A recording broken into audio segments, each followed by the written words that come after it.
안녕하세요. 미라클 북글림입니다. 오늘은 당신도 부자가 될 수 있다라는 책을 가지고 왔습니다. 이 책은 베스트셀러로 독자들에게 많은 사랑을 받고 절판되었다가 지난달에 재출간되었습니다. 저자는 로럴 랭마이어인데요. 여러분도 잘 아시는 책, 더 시크릿의 공동 저자이기도 해요. 현재 미국 최대 경제 전문 채널인 CNBC에서 로버트 기요사키와 함께 진행하고 있는 세계 최고의 재정 전문가입니다.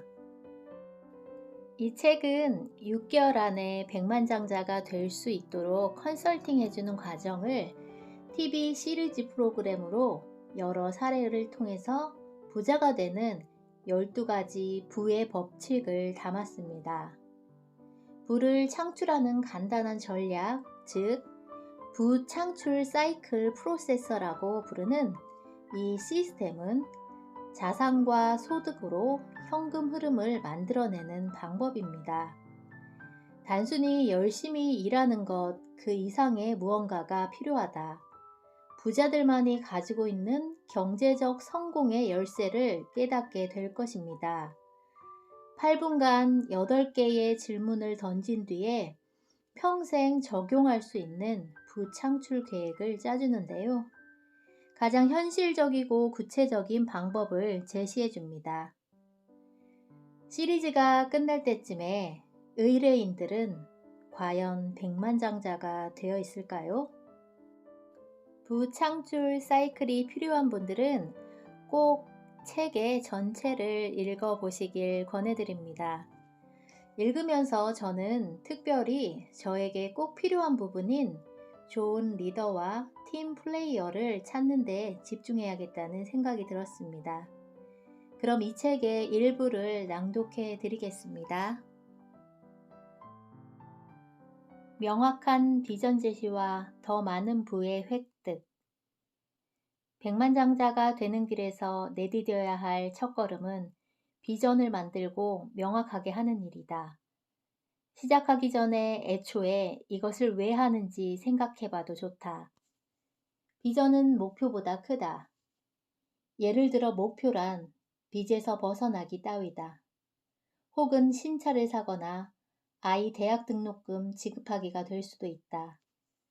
그러나 비전은 이런 모든 목표를 포괄하는 커다란 우산이기에 구체적인 전략으로 이를 지원하고 전술로 이를 뒷받침해야 한다. 비전이 무엇인지 이해하고 그것을 진정으로 원하는 일은 중요하다. 아직 어디로 갈지 생각하고 싶지 않다면 이 책은 당신에게 맞지 않을 테고 결국은 당신이 원하지 않는 방향으로 끌고 가게 될 것이다. 어디로 가고 싶은지 생각하는 것은 당신 몫이다. 이 책을 읽는 당신을 위한 내 비전이 무엇인지 이야기함으로써 당신이 자신의 비전을 알아내도록 도와주겠다. 1. 비전. 자산으로 충분한 현금 흐름을 만들어내 수준 높은 생활을 누리고 영원히 유지하고 싶은 최적의 삶을 살도록 뒷받침한다. 2. 전략. 당신이 자산과 부를 점진적으로 때로는 기하급수적으로 쌓도록 도와준다. 3. 전술.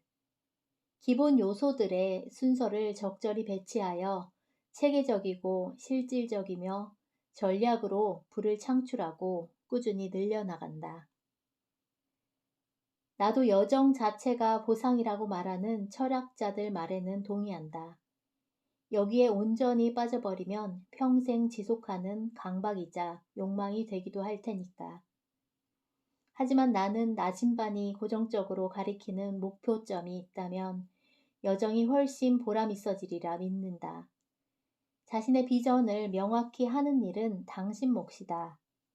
비전이 있으면 여기에 투자할 시간과 노력을 받아들이는데 도움이 될 터다. 의욕을 잃지 않기 위해 비전에는 3가지 요소가 필요하다. 힘이 솟아나게 할 정도로 흥분되는 비전이 있어야 하고 실행 가능할 정도로 합리적이어야 하며 가치관과 어긋나는 일이 결코 없어야 한다. 궁극의 소망, 어쩌면 어린 시절 이후로 잃어버린 꿈과 현재 이 순간의 삶, 양쪽의 균형을 맞추는 것이어야 한다. 비전을 정할 때는 한계란 없다는 사고방식에 따라가야 한다. 실패가 불가능하다고 가정할 때 인생이 어떤 모습이 될지 상상해야 한다. 이렇게 생각하면 비전이 커질 것이다. 우리 모두에게는 경제적으로 자유로워질 능력이 있다. 그 길을 선택하고 그 능력을 써서 우리가 얻어야 할 것, 곧 경제적으로 자유로운 날을 누리는 것은 각자의 몫이다. 경제적으로 자유로운 날. 비전이 그토록 중요한 까닭은 바로 이 때문이다. 명확한 비전이 없는 사람은 방향타 없는 배처럼 정처 없이 목적지도 모른 채 떠다닌다. 수평선에서 솟아오르는 기회를 잡으러 나갈 수도 있으나 침노를 벗어나 도달하지 못한다. 비전이 하나의 개념이나 아이디어라는 점을 고려하여 그곳에 도달하기 위한 전략을 최적으로 수립하기 위해서는 측정 가능한 목표를 정해야 한다. 사례 연구에서 보았듯 자유로운 날을 선언하려면 다음을 정해야 한다. 1. 매달 현금 흐름을 얼마나 발생시켜야 하는가? 2. 순자산으로 얼마를 원하는가? 3. 이를 달성하려는 년, 월, 일은 언제인가? 이 질문에 답하려면 경제 목표를 정해야 한다. 숫자를 적기 시작하면 다소 실망스럽게 느껴질지 모른다는 점을 나는 잘 안다. 순자산 300만 달러와 월 현금 흐름 3만 달러를 50세가 될 때까지 만들겠다고 말하는 일과 그렇게 하기로 다짐하고 현재 어떤 위치에 있는지 살펴보는 일은 다르다. 희망과 현실 사이의 간격 때문에 겁을 집어먹고는 제 아무리 멋진 비전이라도 포기하는 경우도 있다. 이 시점에서 그 숫자들은 기준점이라고 보고 장애물은 모두 새로운 교훈을 더해 더 잘 선택하기 위한 기회로 봐야만 한다. 첫 단계는 전체적인 경제 목표를 나열하는 일이다. 여기에는 자기 사업을 시작하겠다, 호화롭게 살겠다, 자선단체를 만들겠다, 아이를 모두 대학과 대학원에 보내겠다와 같은 내용이 들어갈 수 있다. 이것은 포괄적인 목표로 훨씬 상세하게 구상할 필요가 있다. 두 번째 단계는 그 목표를 실현하려면 정확히 얼마나 있어야 하는지 생각해 보는 일이다. 우선 포괄적인 목표를 나열하라. 예를 들자면 순자산 1000만 달러, 연 현금 흐름 200만 달러, 샌프란시스코와 파리에 각각 집 한 채를 보유하고 아이들 여름 캠프를 만들고 적어도 매해 50만 달러를 기부한다. 다음으로 나열한 목표를 평가하여 우선순위를 정하라. 이때 중요도, 각 목표를 달성하는 데 걸리는 시간, 목표 달성에 필요한 돈을 고려해야 한다. 재정 상태 요약을 작성하면 현재 재정 상태를 토대로 각 목표에 이르는데 얼마나 필요한지를 알게 될 것이다.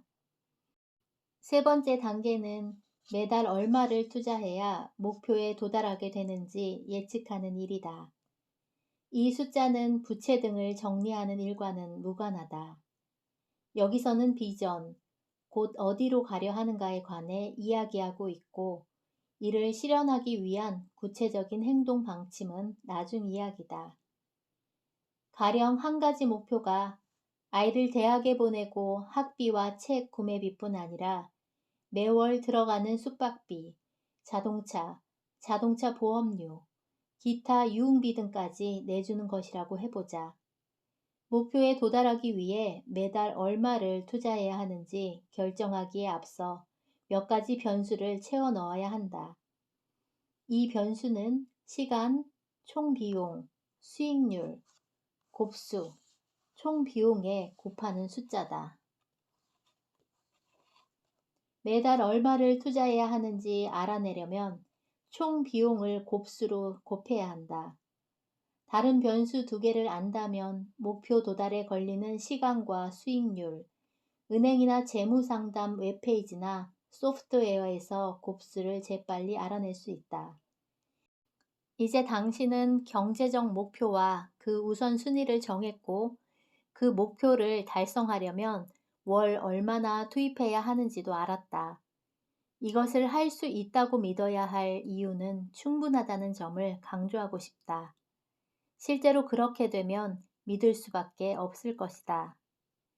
재정 상태 요약을 정리하고 자유의 날을 정의했으니 이제 질문 7번에 답할 때다.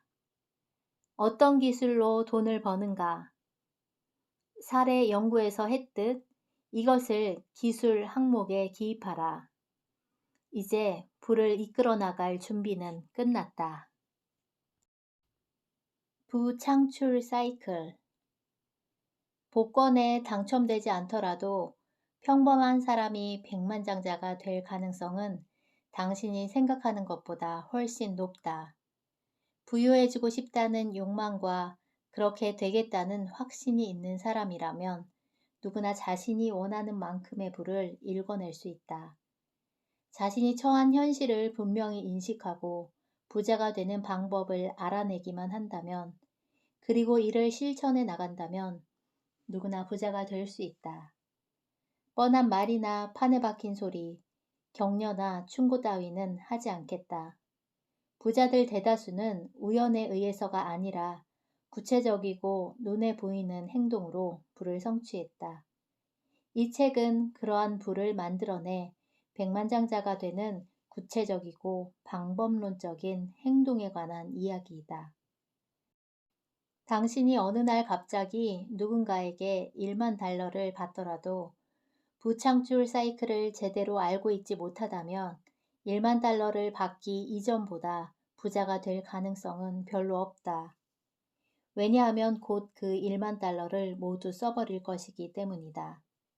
아니, 갑자기 큰 돈이 생겼다는 기쁨에 그 이상을 써버릴지도 모른다. 대부분의 사람들은 이렇게 부창출 사이클이 아닌 생활 소비 사이클에 자신이 가진 돈을 전부 소모하며 살아간다. 생활 소비 사이클에서는 대부분의 수입이 일회성으로 사라지는 것에 소비되어 없어지므로 결코 부를 축적하지 못한다. 그리고 대개는 신용카드 덕택에 돈을 벌기도 전에 사용해버린다. 이와 반대로 부창출 사이클에서는 수입이 자산, 곧 수입원에 사용되어 현금 흐름을 만들어내고 부가 축적된다. 부유한 상태와 부유하지 못한 상태의 차이는 부창출 사이클을 따라가는가 아니면 생활 소비 사이클을 따라가는가에 달려 있다. 연간 1만 4천 달러를 버는 사람이 부창출 사이클을 이해한다면 연간 100만 달러를 벌면서 생활 소비 사이클을 따라가는 사람에 비해 부를 축적하고 유지할 확률이 2배는 높다. 따라서 당신에게 1만 달러가 갑자기 생긴다면 물론 기쁜 일이겠지만 그보다는 부창출 사이클을 배우는 편이 훨씬 나을 것이다. 부창출 사이클은 자산을 늘려서 현금 창출원을 만들어내고 이를 다시 자산에 투입함으로써 꾸준히 소득을 늘리는 법을 보여준다. 당신은 이러한 방법을 통해 재산을 늘리고 생활 규모를 확장할 수 있다. 지출을 줄이고 극도로 절약하며 숨막히게 살아가라고 말하는 전문가는 너무나 많다. 하지만 이건 참으로 끔찍한 소리다. 나는 아침에 라떼 한 잔을 즐기면서도 부를 축적할 수 있다고 말하고 싶다. 부채가 엄청나게 위압적으로 느껴지더라도 겁먹을 필요는 없다. 부창출 사이클을 따라가다 보면 부채는 점차 줄어들고 부는 점차 쌓여갈 것이다. 이것이 부자들이 하는 방식이고 당신도 그렇게 해야 한다. 1991년에 9억 달러라는 부채를 지고 있던 시절에도 도널드 트럼프는 생활 규모를 줄이고 부채를 없애는 데 집중하지 않았다. 대신 부를 재건할 길을 찾았고 그것이 곧 부채를 뛰어넘으면서 도널드는 역사상 가장 큰 역전승을 거뒀다. 재정 전문가들은 생계를 유지하려고 애쓰는 정직한 사람이지만 그들이 수수료를 계산하며 보수적인 성향을 보이는 것은 어쩔 수 없는 현상이다. 고객 돈을 안전한 계좌에 넣어두는 편이 그들에게는 이롭기 때문이다. 그러나 그 안전한 계좌도 이제는 그다지 안전하지 않다. 때로는 기업 총수 몇 사람이 주식시장 전체를 뒤흔들기도 하고 테러 행위나 신흥시장의 불안정과 같은 요소들 때문에 주식 시세가 곤두박질 치는 경우도 있다. 연금은 부족하고 사회보장은 마음이 놓이지 않으며 퇴직 계획은 예상치 않았던 일로 갑자기 물거품이 될지도 모른다. 안전하고 보수적이라 여기던 모든 전략이 이제는 안전하지도 보수적이지도 않다. 누군가의 손에 자신의 재정 계획을 맡기는 일이 제일 위험천만한 행동이 될 때도 있다. 미국은 독창력, 지략, 팀워크, 리더십이라는 원칙을 토대로 건국되었다. 군주에게 책임을 떠넘기는 일은 지양했고 책임과 도전을 장려했다. 그러나 지금 부를 창출하는 방법을 아는 사람은 미국 전체 인구의 7%도 안 된다. 그에 대해 학교에서 가르치는 과목도 없고 부모로부터 물려받은 부자 안내서도 없으며 자산 관리자들이 자기가 돈 받고 하는 일이 뭔지 고객에게 알려줄 이유도 없기 때문이다. 부자가 되겠다는 결심을 했다면 이제 스스로 부자가 되는 방법을 터득해야 한다.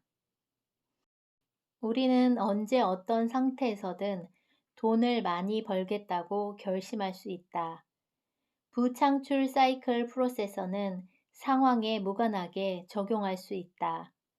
상당한 순자산이 있어서 수익을 높일 방법을 찾고 있든지 엄청난 빚더미에 앉아 직장을 그만두지 못하지만 돈 걱정일랑 영원히 날려버리고 싶든지 이유는 중요하지 않다. 당신은 백만장자 혹은 그 이상이 될 수 있다. 당신이 누구고 어떤 위치에 있든 부창출은 충분히 가능한 일이다.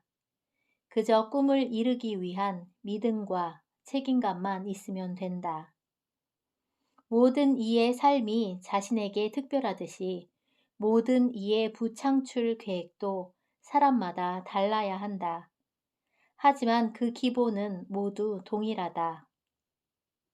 부창출 사이클 프로세서는 자신의 구체적인 조건이나 목적에 따라 고유한 방식으로 적용하게 될 12가지 기본 요소로 구성된다. 1. 상황 분석 2. 재정 상태 요약 3. 자유의 날 4. 부채 관리 5. 법인 6. 현금 창출원 7. 부창출 계좌 8. 예측하기 9. 자산 배분 10. 리더십 11. 팀워크 12.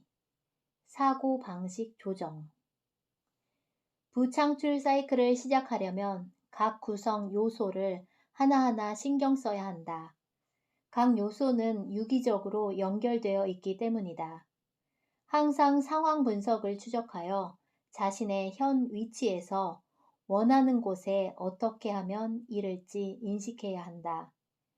부채 관리를 항상 적용하여 소비자 부채가 있거나 발생하면 그것을 먼저 제거하면서 동시에 부를 창출해야 한다. 그리고 이 말은 당신에게 사업체, 곧 현금 창출원이 있어서 부창출 사이클이 돌아가게 할 돈이 생겨난다는 뜻이다. 적절한 법인으로 비용을 적절히 제어하면서 늘 예측해야 한다. 항상 투자 용도로만 쓰는 부창출 계좌에 수입 일부를 할당해야 하고 자산을 배분하고 투자하여 거기에서 자산이 더 늘어나게 해야 한다. 이런 모든 일에서 리더십과 팀워크를 활용하고 사고방식을 항상 점검한다. 다시 말해 사고방식을 조정해야 한다. 사람들이 부창출에서 가장 흔히 저지르는 실수는 적절한 일을 엉뚱한 때에 하는 것이다. 예를 들자면 부창출을 시작하기 전에 빚을 모조리 갚아버리는 일이 그렇다. 부창출 사이클에서는 먼저 5단계 부채 정리 계획을 시작하면서 동시에 부를 창출하기 위해 부창출 계좌를 만든다. 또 사람들은 개인연금 계좌 IRA에 넣는 돈을 최대한 늘리고 순 가치를 모조리 집에 묶어둔다. 나중에 알게 되겠지만 이것은 엉뚱한 때 엉뚱한 일을 하는 경우다. 부창출 사이클에서는 곧바로 직접 자산 배분으로 뛰어든다. 다른 상담자들은 이것이 무책임하다고 말할지 모르겠지만 나는 당신이 최대한 많은 현금을 끌어내서 당장 투자하여 부창출을 시작해야 한다고 믿는다. 두려움 속에 살면서 안정된 투자처에 돈을 최대한 많이 넣으라고 조언하는 이들은 사실 부를 축적하여 백만장자가 되는데 방해가 된다. 다음은 상황 분석과 함께 체크해야 할 8가지 질문이다. 이 질문들에 답하면서 부창출 사이클의 기본 요소 12개를 어떻게 정렬할지 찾아내야 한다. 1. 월 수입은 얼마인가? 2. 월 지출은 얼마인가? 3. 어떤 자산이 있는가? 4. 어떤 부채가 있는가? 5. 그 밖에는 무엇이 있는가? 6. 당신은 무엇을 원하는가? 7. 돈을 벌기 위해 어떤 기술을 사용하는가? 8. 부창출 사이클을 만들어 시행할 뜻이 있는가? 부창출은 역동적이고 지속적인 과정이고 당신은 각 기본 요소를 계속해서 신경 써야 한다. 부창출 사이클에서 몇몇 기본 요소는 다른 요소에 비해 한결 재미있고 흥미로울지 모르지만 모든 요소가 다 필요하고 시행 가능한 것들이다. 부창출 사이클의 기본 요소 12개로 당신은 돈을 통제하고 평생 재정 계획을 세우는데 도움을 받게 될 것이다.